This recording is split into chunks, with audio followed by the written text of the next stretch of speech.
હાલો મિત્રો, આજનો video assemble system માટે છે.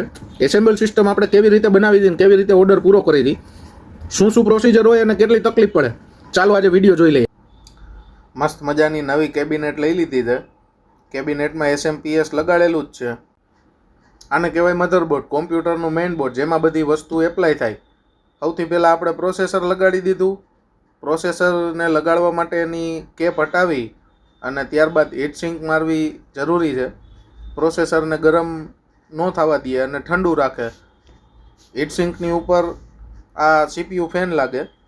સીપીયુ ફેન પ્રોસેસરને ઠંડુ રાખવાનું કામ કરે છે, એટલે સીપીયુ ફેન લગાડવો જરૂરી છે. સીપીયુ ફેન આ રીતે લગાડી અને બધાય ખૂટા એના વ્યવસ્થિત બેસાડી. મધરબોર્ડને કેબિનેટમાં બેસાડવા માટે આ પ્લેટ જરૂરી છે. એ પ્લેટ લગાડી દીધી અને ત્યારબાદ મધરબોર્ડે આ રીતે હળવેક દઈને ફિટ કરી દીધું.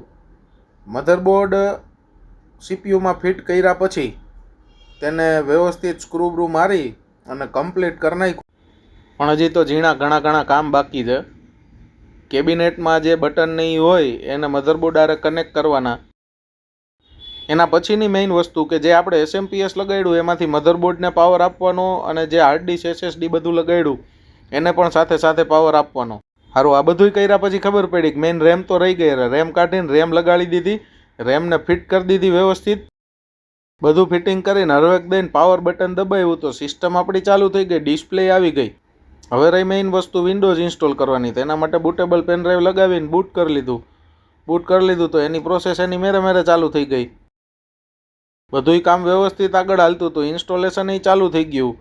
પણ વચ્ચે રસ્તામાં એવું લાગ્યું કાંઈ ઇન્સ્ટોલેશનની પ્રોસેસ સારી સ્લો કાં હાલે. એસએસડીના પાર્ટીશન પાડવા ગયા તો એ ખબર પડી કે લે આ એસએસડીમાં તો પાર્ટીશન નથી. ક્યારેક આવું થાય કે નવી વસ્તુ બગડેલી નીકળે ખરી. એવો અમારે તરત જ સ્ટોકમાંથી બીજી એસએસડી કાઢીને નવું ઇન્સ્ટોલેશન ચાલુ કર્યું. કસ્ટમર હેરાન ન થવો જોઈએ. નવી સિસ્ટમમાં કોઈ દી ખરાબ વસ્તુ નાખીને દેવાનો આપણો નિયમ નથી.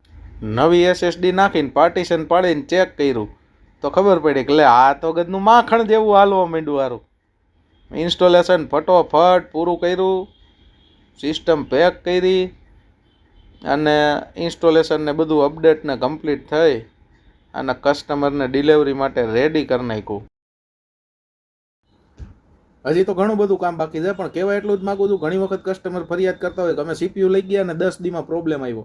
અરે ભાઈ, આ ઇલેક્ટ્રોનિક વસ્તુ છે, નવી બગડેલી નીકળે. અમારી દુકાને ઘણી વાર ચાલુ હોય ને તમારે ત્યાં ચાલુ ન થાય, એવું પોસિબલ થાય. સહન શક્તિ રાખો, અમે તમને સપોર્ટ કરવા રેડી જ છીએ.